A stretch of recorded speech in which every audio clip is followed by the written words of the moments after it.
All right. Good morning, everyone. We had a little technical difficulty this morning, but we're going to keep it rolling. Welcome to Wedgwood. Hope everyone's had a great morning. I know we had a pretty heavy storm last night, so we had some power outages. Some other people had some downed trees, but I'm hoping everyone is doing well.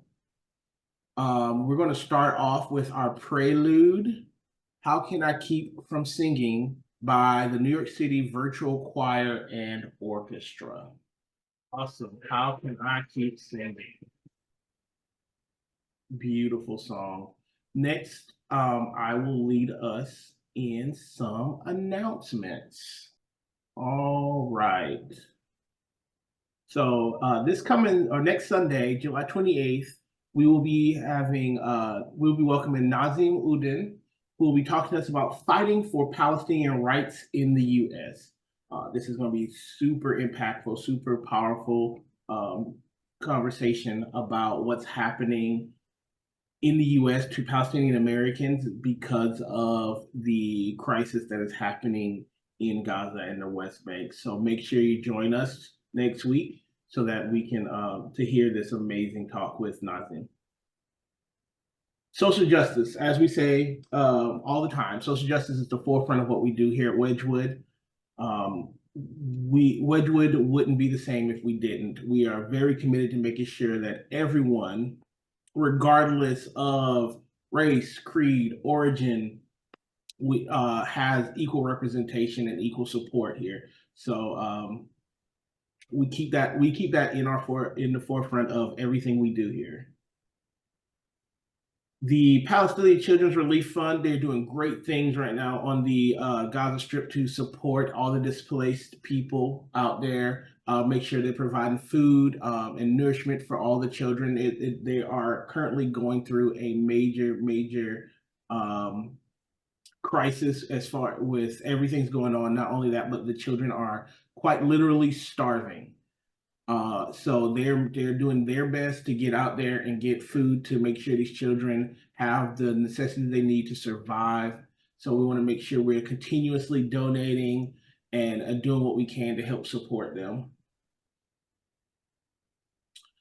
And walk with us in the Charlotte Parade. We have a survey. You can scan this QR code. You can also go to the link in our link tree, and I believe there's a link on our website. So to walk with us this Sunday, August 18th. It's going to be fun. We're going to have a good time. So come out and join us. Also coming up, August 11th is going to be the Charlotte Pride Interfaith Service. I believe it's going to be held at the Sacred Souls Community Church. So definitely come out there. There's going to be a lot of people of different faiths, different leadership from different faith communities here in Charlotte coming together to show that, religion can be interfaith, we can get along, and we can support each other within our differences. So definitely come out and support that. And then Saturday, September 28th, we're going to be having the Stop the Hate March. More details are going to be coming forward with that later. And membership. It costs nothing to join Wedgwood. All it is a simple Google Form spreadsheet, just for some information so we can get you our weekly newsletter or any other events that we have going on inside the community, so that we can get participation. Remember, we are stronger together, and we would love to have you. And connect with us. You can follow us on our Instagram, our Facebook page, our Facebook group, our website. Don't forget to sign up for our weekly newsletter. It's found in our link tree. Or you can call us or email us, but don't call us right now. That number goes directly to our Melba, our ministerial director, and she is currently on vacation in Canada, and I'm sure she would like to enjoy her family time there. But definitely email us, and someone within our leadership team will get to you. And we are here to help. Like I was saying, you can email us. Melba Evans is our ministerial coordinator. Liz Shobe is our community outreach coordinator. Ashanti Munir is our music coordinator. And I, Brian Davis, am the technology coordinator. And at this time, we do ask for donations to help us keep doing what we're doing. You know, as you all know, we're very active in the community. And to be able to continue to do the awesome things we do, it unfortunately does cost money. So any little bit will help. And we will, as we continue to provide everything we can possible to support and uplift our community.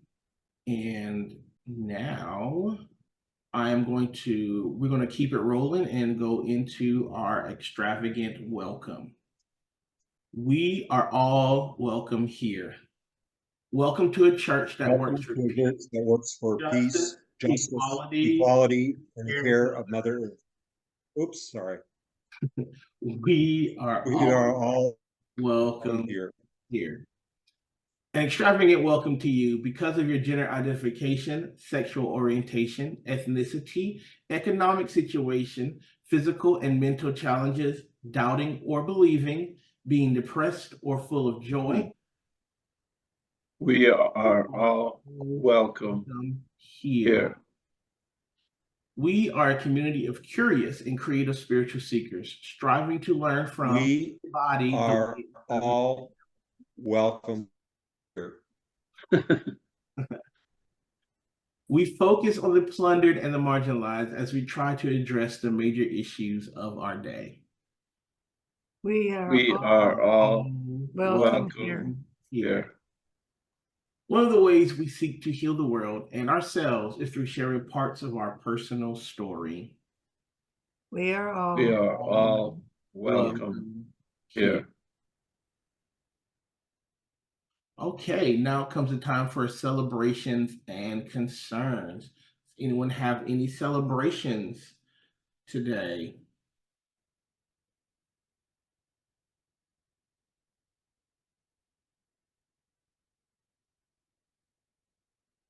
Nobody?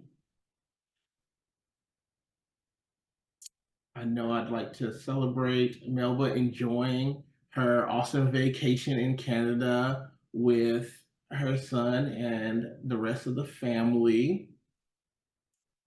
I'd like to celebrate the fact that it's not 140 degrees outside. Absolutely. Yeah, that is a nice reprieve. The heat wave seems to be dying down a little bit, so that is very much welcomed. Anything else?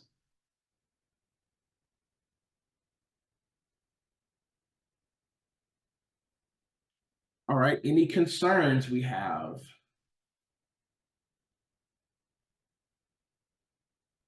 Figured it out. Oh, welcome, Ashanti. Did you have any celebrations?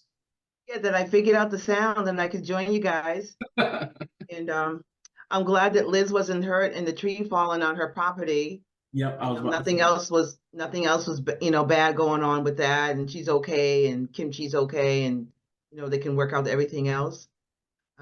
Today is my youngest daughter Kiara's 34th birthday. Oh my God. Oh wow, tell her happy birthday. That's quite amazing. I'm thankful to be with you guys. Awesome. Thank you. Anybody else?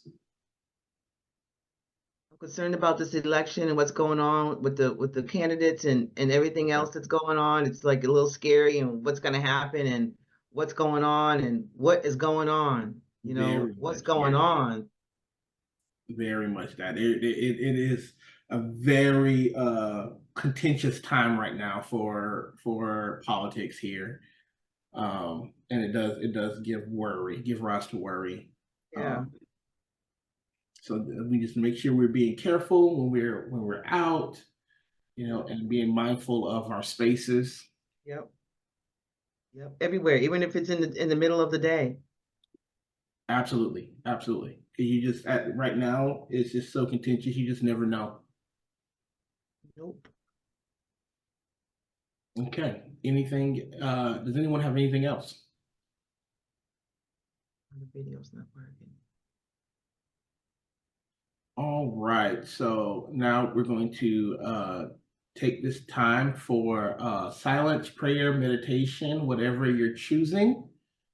Just have a moment for a reflection.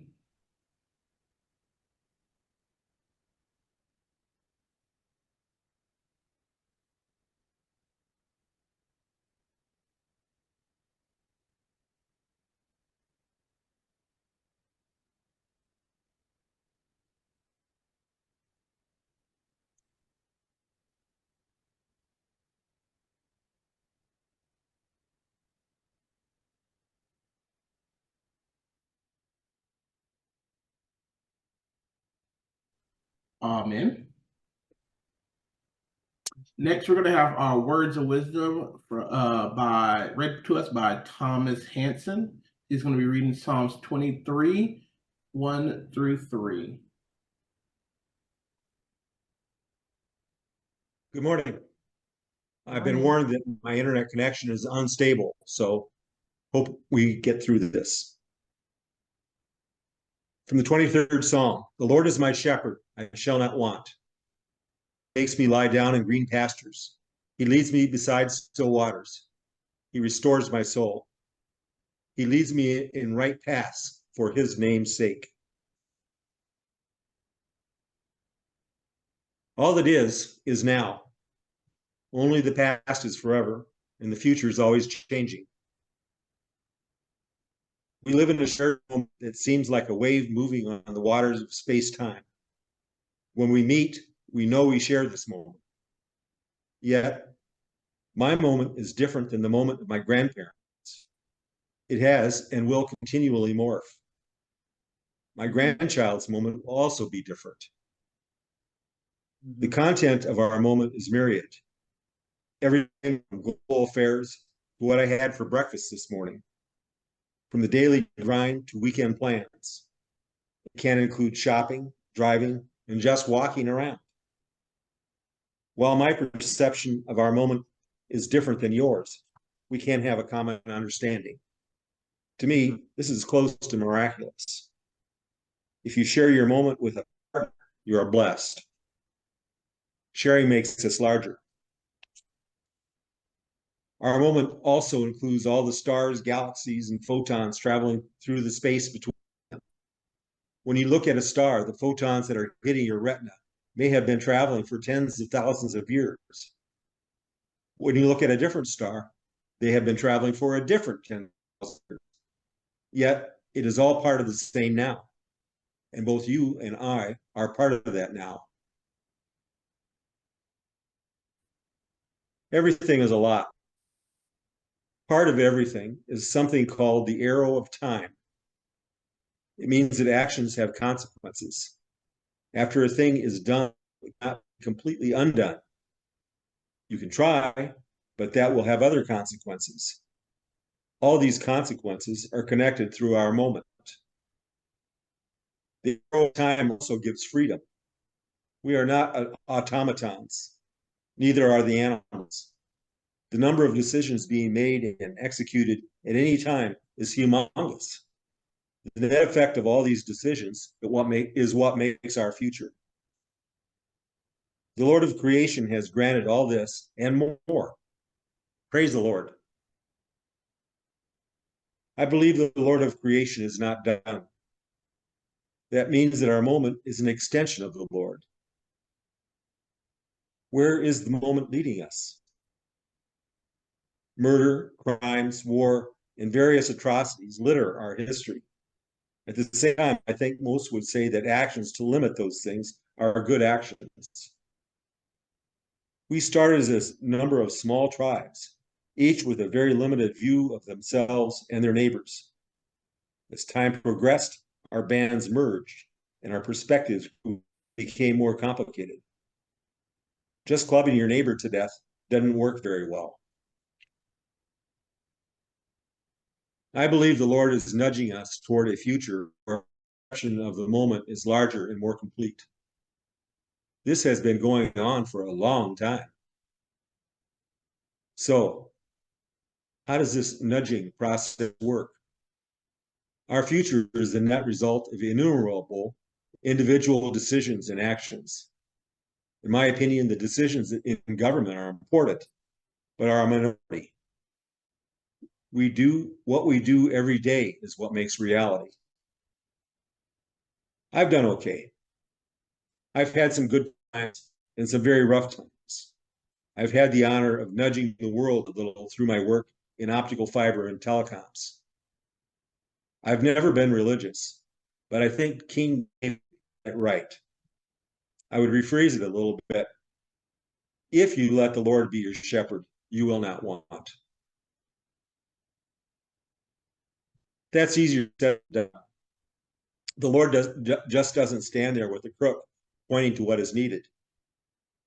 You have to know the array of issues before you, the options, the likely consequences for each, and the trade-offs. And oh yeah, the people and their motivations.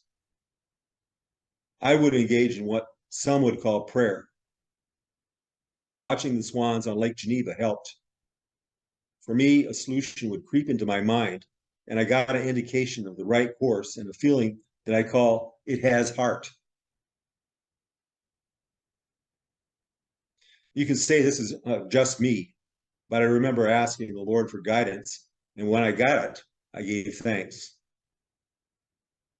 I also through other serious issues like take an early retirement, move out of Corning, find friends.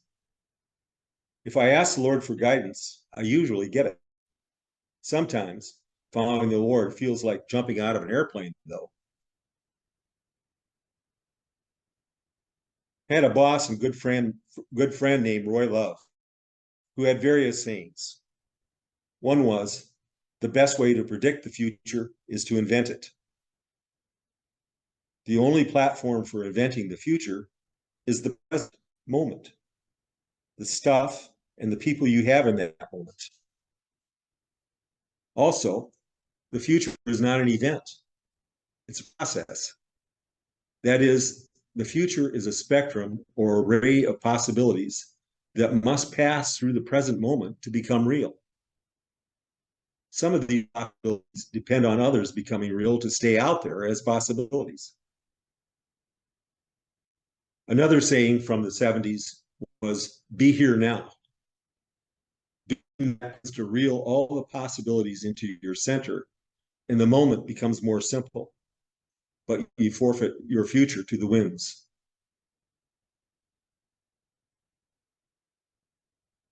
Reality is deeper and broader than we know, yet we all live in it every day. I'm a simple-minded guy, and I hope I've been able to convey some slow. The moment is all we have. Cherish it.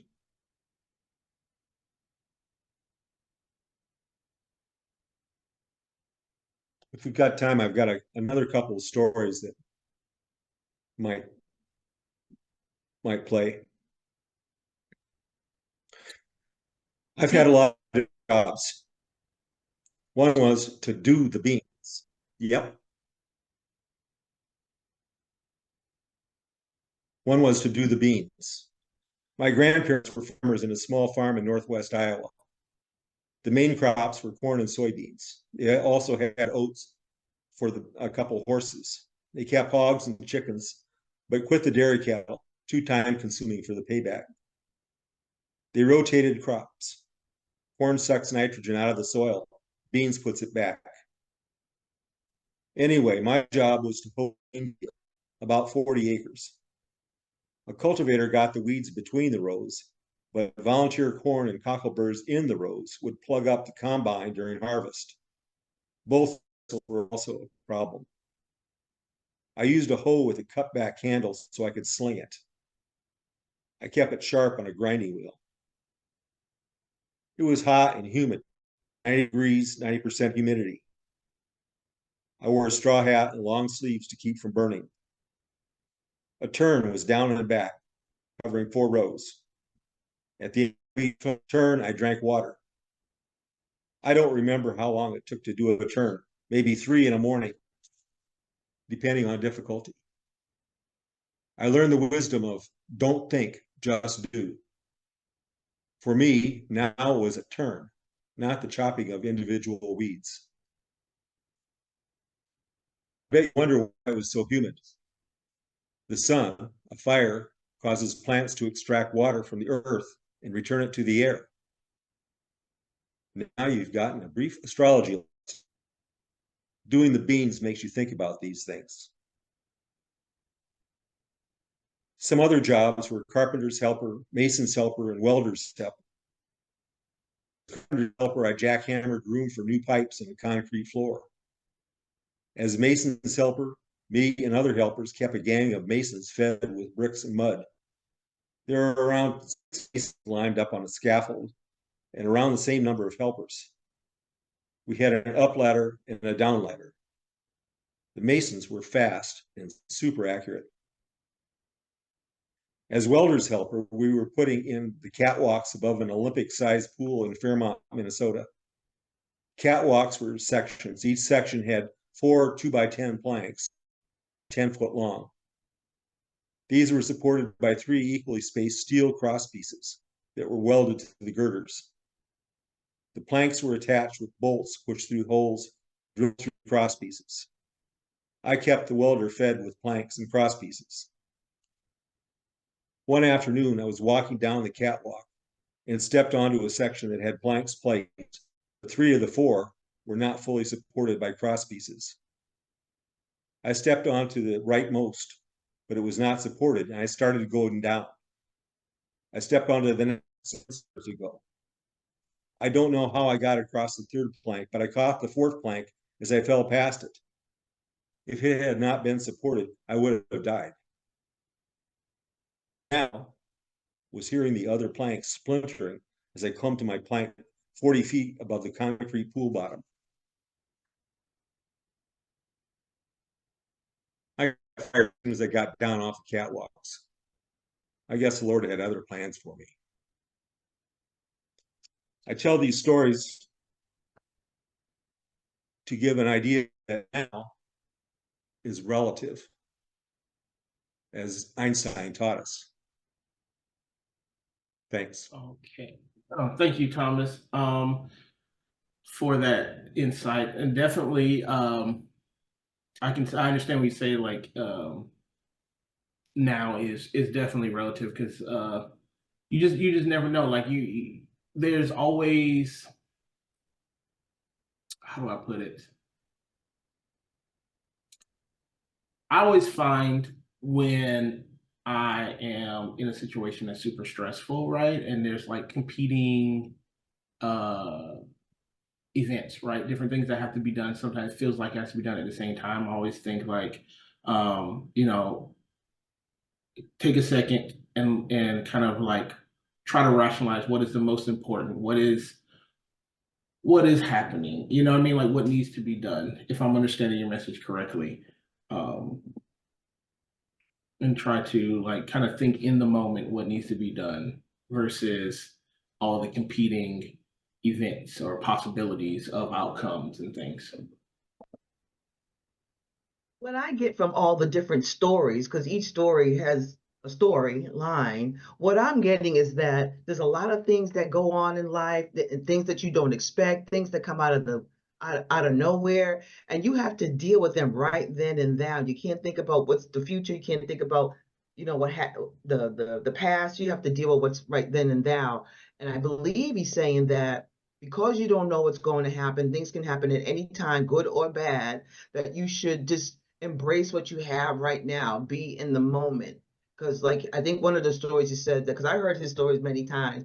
I think one of the stories he said, he was painting and it fell, but he caught the board. If I remember it, Tom, because I hear your stories a lot. If you caught the board and if that split second, you would have been on 10 feet down, 20 feet down. So you never know what's going to happen in the moment. So be thankful for all that we have.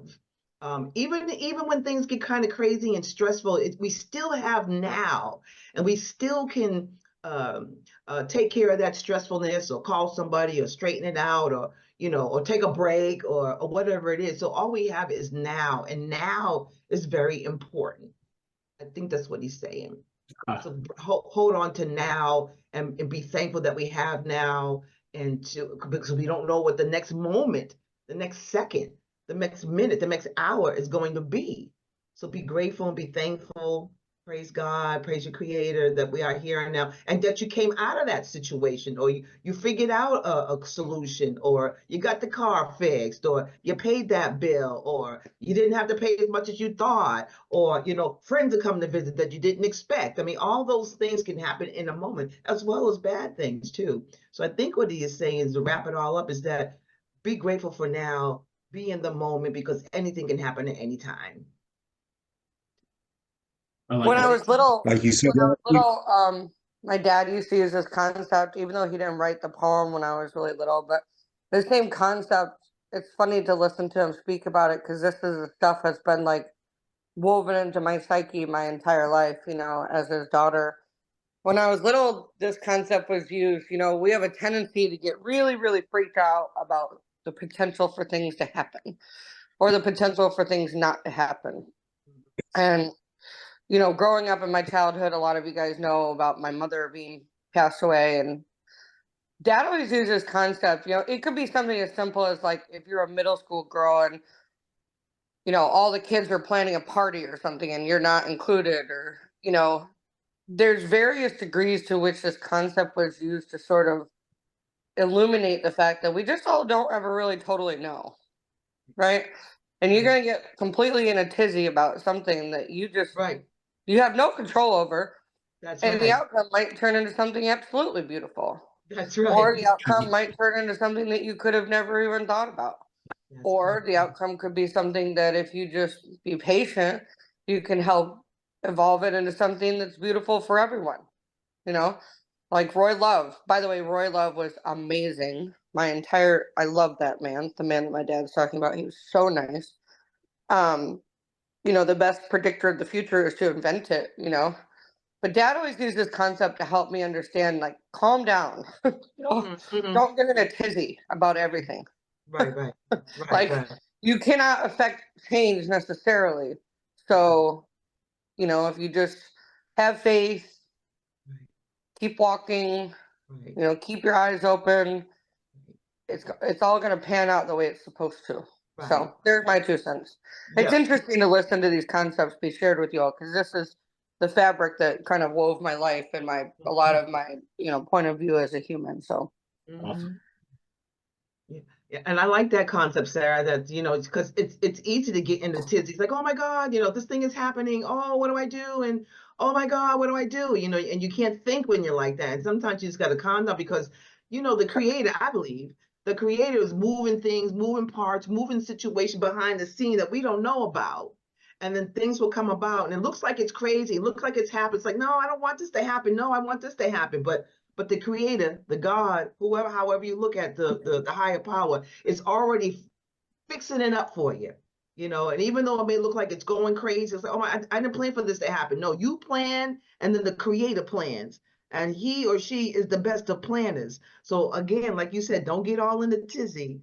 Just calm down, and let's see how this is all going to play out. You got to remember that Dad lived in a house with 4 women, so 3 daughters.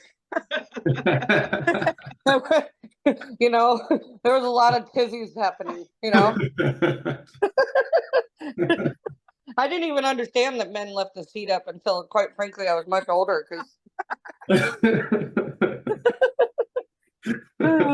funny, isn't it? Oh, that's funny. Yeah, that is funny. Well, thank you, Thomas, for sharing your stories again. Thanks, Dad. I always like to hear your stories. There's welcome. always some knowledge in there, and we appreciate you. Absolutely. All right. And Ashanti, you have the floor. Okay, so this song is titled Just Do You. And I think that's what he's saying in all of his stories. Just do you. Just do your thing.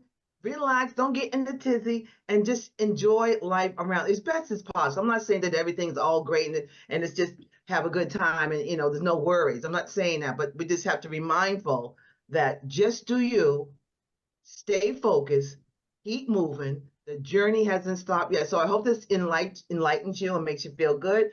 It's by India Ari. And here it is. I'm sorry, just do you. It's a great song. Great song. It is. I dance around the house with that on. All right. And Hanson will give us our closing words. You're on I'll mute. try. My internet is unstable. All right. We can hear you. Oh, no. Okay, well, I'll make it short. I hear you. Only the past is forever, and the future is always changing. Everyone have a good week. Thank you. Ashanti? Can't see my candle, but I have it. We know it's there.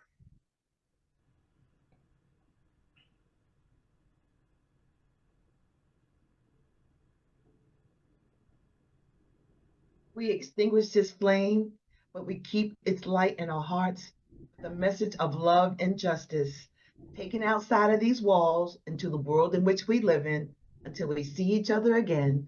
Amen. Ashe, may it be so. Have a safe week.